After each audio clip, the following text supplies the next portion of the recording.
Assalomu alaykum qadrli do'stlar, meni kuzatib turganlar.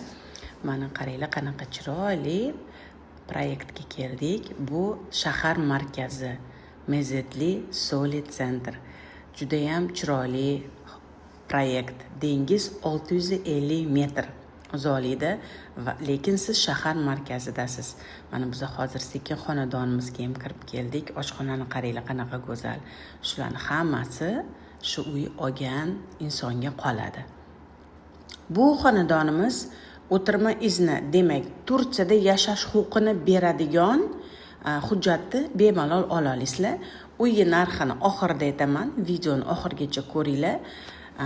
Juda ham chiroyli katta videomiz yana bo'ladi. Uni keyin yana bir publikatsiya qilamiz. Balkonni qaranglar. Bu yerda ikkita balkon do'stlar. Mana bu birinchi balkon. Bu yoqdan ikkinchi balkonga terrasaga o'tasizlar. Biz yuqori qavatdamiz. Dengiz derazamizdan ko'rinib turibdi, ozgina bulutli, lekin dengizni kuzatsa bo'ladi. Bu hali oshxonadamiz, qadrli do'stlar. Bu oshxona bilan balkon. Mana hozir biz ham ikkinchi balkon degan joyimga terrasaga chiqdik. Mana ko'ryapsizlar, terrasani qanaqa chiroyli. Mana bu terrasadan mehmonxonaga o'tsa bo'ladi. Mehmonxonamiz bizda alohida katta alohida mehmonxonamiz bor va 3 ta yotoqxonamiz bor. 2 ta sanuzelimiz bor. Bu kirish eshigimiz, kirish qismimiz. Mana e'tibor beringlar qanaqa eshik. Yana bu yerda sizlarga bitta narsani ko'rsatib o'taman. Do'stlar, bu xonadonda 2 ta oshxona bor.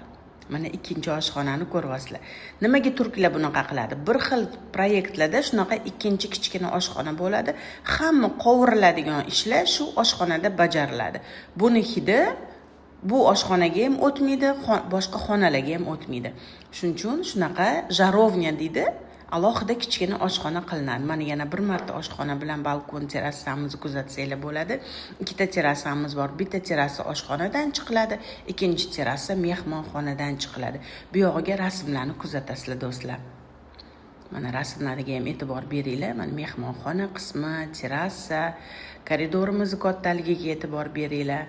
Mana bitta yotoqxonamiz. Mana yotoqxonaning o'zini garderobniy qismi bor, o'zini sanuzeli bor. Koridor asosiy sanuzelimizni kattaligini ko'ryapsizlar. Dushovoy kabinamiz qanaqa kattalikda. Bu ikkinchi yotoqxonamiz. Kattaligini ko'ryapsizlar. Juda ham xonalarning kengligi katta. Bu 3-chi bolalar yotoqxonasi. Bu kirish qismidagi koridorimiz. Qaranglar qanaqa chiroyli. Bu terrasamiz. Mana terrasani ham ko'ryapsizlar. Qadrli do'stlar, batafsil video u ham qo'yiladi. Bu hozir sizlarga oldindan bir ko'rsatish niyatida qo'ydim bu videoni, lekin to'liq video yana kanalda kuzatinglar. Bu xonadon VNJ uchun.